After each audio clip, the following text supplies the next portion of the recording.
बिस्मिल्लाहिर्रहमानिर्रहीम, अस्सलाम वालेकुम जी। मैं नजमुल हसन बाजवा हूं। नाज़रीन किराम, एक हिस्टोरिक डिसीजन के बाद ये जो सुप्रीम कोर्ट ने दिया, उसके बाद से सूरत हाल बदलती ही चली जा रही है। हर घंटे में एक नई खबर आती है, हर घंटे के अंदर एक नई डेवलपमेंट होती है, हर घंटे के अंदर चीज़ें जो है ना वो बिल्कुल बदलती हुई जो है वो नज़र आती हैं। कल से हमने ये देखा कि मरीम नवाज साहबा कुछ कह रही हैं, नवाज शरीफ साहब कुछ कह रहे हैं। जो है ना वो पार्टी के अंदर से रंग बिरंगी आवाज़ें आ रही हैं, कोई ना कोई जो है ना वो चीज़ जो है ना वो होती चली जा रही है। इस पूरी सूरत हाल के अंदर हमने ये देखा कि शहबाज शरीफ साहब के इस्तीफे के बारे में कल से बहुत ज़्यादा खबरें चल रही हैं। शहबाज शरीफ साहब के इस्तीफे की गूंज है। इस बारे में सबसे पहली खबर एबीएन न्यूज़ ने दी थी और उस खबर के बाद हमने ये देखा कि इसके ऊपर थोड़ी सी और डिस्कशन हुई। गो कि से बहुत सारे लोगों ने इसको डिस्कस नहीं किया, लेकिन इसके ऊपर डिस्कशन हुई।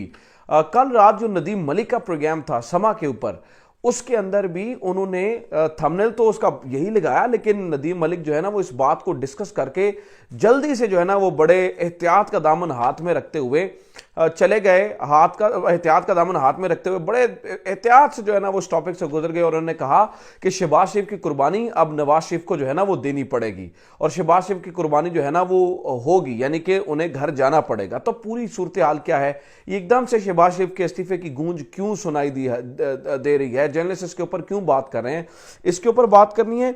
और नंबर 2 नाज़रीन किराम, हमने बात करनी है चीफ जस्टिस उमर अता बंदयाल को जो फंसाने का प्लान सी है वो भी बुरी तरह से नाकाम हुआ है। इससे पहले 2 प्लान नाकाम हुए और अब प्लान सी ये मेरे ख्याल से सबसे खतरनाक है। 2 पहले प्लान भी बहुत ही खतरनाक बनाए गए थे, लेकिन ये जो प्लान सी है ये सबसे ज़्यादा खतरनाक तरीके से जो है ना वो इसको प्लान किया गया, एग्जीक्यूट किया गया, लेकिन कुछ ही घंटों के अंदर ये प्लान सी भी जो है ना वो नाकाम हुआ है और आर्टिकल 232 इनके गले की हड्डी बन गया है, बल्कि मुझे ये कहना चाहिए कि इनके गले ही पड़ गया है। इसके ऊपर भी बात करनी है। सबसे पहले इस्तीफे वाले मामले में बात कर लेते हैं। देखिए नाजरीन, इसके ऊपर जैसे मैंने आपको बताया कि मुख्तलिफ जो है ना वो चैनल्स ने बात की, ख़ास तौर पर अपने रंग बिरंगे अंदाज में की।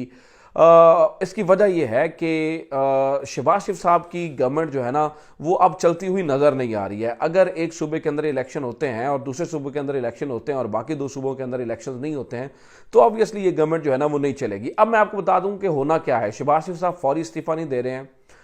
इतलात ये हैं कि ऐसा तो नहीं है कि वो फौरी इस्तीफ़ा दे देंगे, लेकिन अगर हाथी मरता क्या ना करता, अगर मतलब इनको इंतखाब करवाना ही पड़े और इससे पहले इन्होंने जितने ऑप्शन सोचे हुए हैं, मतलब ये ना हुआ तो वो कर लेंगे, वो ना हुआ तो ये कर लेंगे, ये ना हुआ तो जो है ना वो अपील में चले जाएंगे, फलां में चले जाएंगे। अपील क्योंकि इसका भी देखें ना तरीकाकार है, और वो ये है कि अगर ये अपील के अंदर चले जाते हैं तो नया बेंच जो है ना वो बन सकता है और वो 5 रुकनी बेंच होगा कम अज़ कम। तो इसके ऊपर इन्हें इस बात के ऊपर भी जो है ना वो बड़ी उम्मीदें हैं। तो लिहाजा अगर इनकी किसी भी तरफ से कोई बात सुनी नहीं जाती है, किसी भी तरफ से कोई बात जो है ना वो इनके पल्ले नहीं पड़ती है, तो फिर ये ऑप्शन भी जो है ना वो ज़ेरे गौर है। और दूसरा ऑप्शन ये है कि शहबाज शरीफ साहब की कुर्बानी इस तरह से भी, जैसे नदीम मलिक साहब कह रहे थे, वो इस तरह से भी हो सकती है। वो मैं आपको बताता हूं वो किस तरह से हो सकती है। वो ये कि ये सुप्रीम कोर्ट का हुक्म ना माने और फिर सुप्रीम कोर्ट यानी कि जो है ना वो कंटेम्प्ट ऑफ द कोर्ट लग जाए और उसके बाद जो है ना वो इन्हें घर जाना पड़े। लेकिन उस सिलसिले में ये हो सकता है कि गवर्नमेंट तो चली खत्म होगी, साथ ही साथ जो है ना वो फिर इनको नाअहली भी हो जाएगी। तो ये बात भी है। तो शहबाज शरीफ साहब का इस्तीफा जो है ना वो आ सकता है, लेकिन मुझे लगता है कि अभी वो टाइम नहीं है। आगे चलकर अगर हालात इस तरह के बने तो फिर जो है ना वो पाकिस्तान मुस्लिम लीग नून सोच रही है। अब नाज़रीन किराम, चीफ जस्टिस उमर अता बंदयाल को जो फंसाने का प्लान सी है उसके ऊपर बात कर लेते हैं।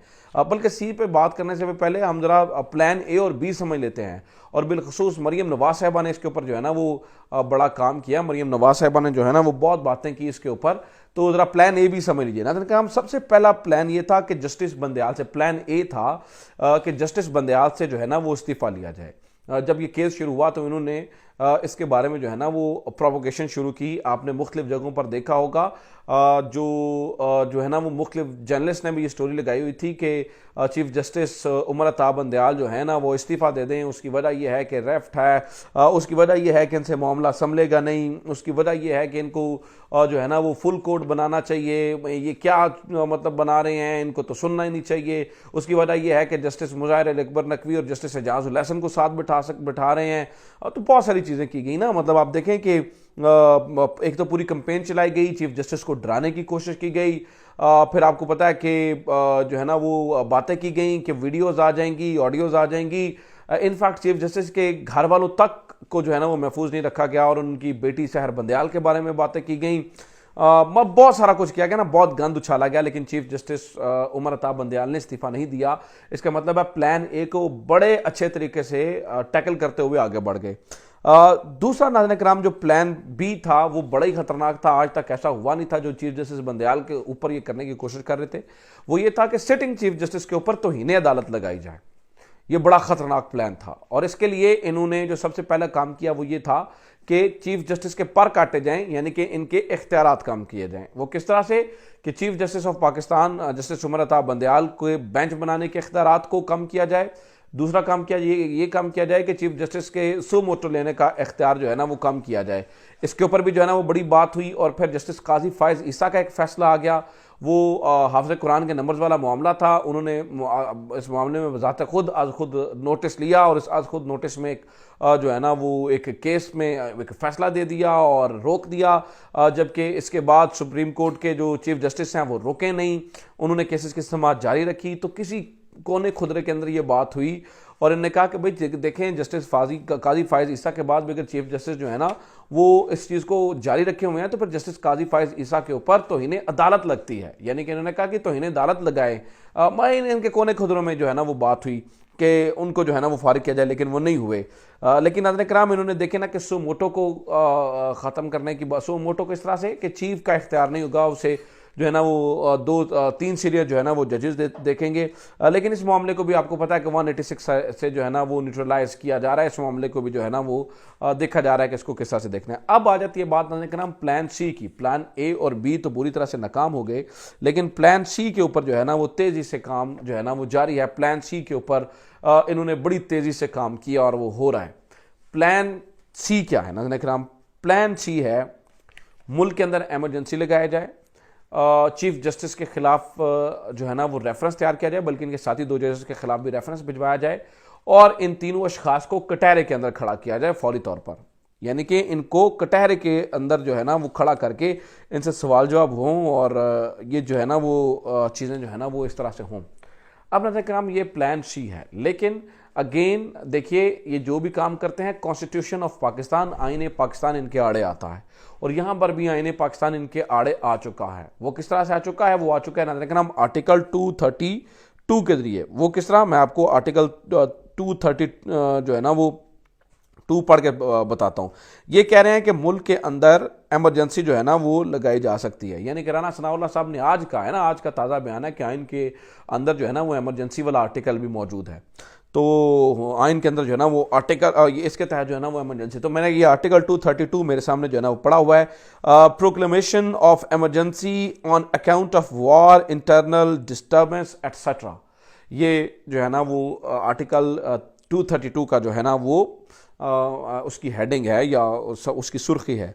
उसके अंदर जनाब वाला जो सबसे पहले नंबर 1 है वो लिखते हैं, if the president is satisfied that a grave emergency exists in the security of Pakistan or any part thereof and they threaten war or external aggression or by internal disturbance beyond the power of provincial government to control, he may issue a proclamation of emergency। यानी कि सदर पाकिस्तान का इस बारे में agree होना बड़ा ज़रूरी है, सेटिस्फाइड होना बड़ा ज़रूरी है और इसलिए जो है ना वो ये आप कह सकते हैं सदर पाकिस्तान को, लेकिन उनका सेटिस्फाई होना ज़रूरी है।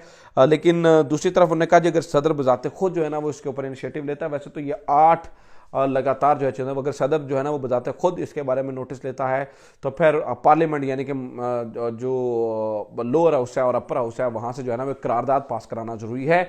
तो एमरजेंसी लगाना खाला जी का वाड़ा नहीं है, या तो आप सदर को मुतमिन कर लें, फिर जो है वो पर्टिकुलर सूबे के अंदर आप लगाना चाह रहे हैं तो उस पर्टिकुलर सूबे के अंदर नाज़रीन किराम उस असेंबली के अंदर से भी जो है ना वो पास होती है, वो रेजोल्यूशन पास होती है और फिर जनाब ये एमरजेंसी लगती है। तो अभी तो कोई जो है ना वो असेंबली है ही नहीं है, तो फिर आप किस तरह से जो है ना वो करेंगे। तो ये आर्टिकल 232 जो है ना वो नाज़रीन इकराम इनके गले पड़ा हुआ है। और इस तरह से जिस तरह मैं आपको बता रहा हूँ कि प्लान सी भी चीफ जस्टिस के खिलाफ जो है वो बुरी तरह से नाकाम हुआ है, बुरी तरह से पिट गया है। और जिस तरह से प्लान ए और बी पिटा जो है वो, इस पर बहुत ज़्यादा लोग कह रहे थे देखें चीफ जस्टिस बंदाल जो है ना वो प्रेशर हैंडल नहीं कर सकते, ये नहीं कर सकते, वो नहीं कर सकते। लेकिन जिस तरह से जस्टिस बंदयाल ने जो है ना वो अपने आप को दिखाया, मेरे ख्याल से इसकी एग्जाम्पल नहीं मिलती है। और आज मार्कंडे काटजू जिन्होंने लास्ट टाइम पर जो है ना वो चीफ जस्टिस की बड़ी तनकीद की थी, आज तो वो भी उमर अता बंदयाल की जो है ना वो तारीफ़ करते हुए नजर आए। अपना ख्याल रखें। खुदा हाफ़िज़। पाकिस्तान जिंदाबाद।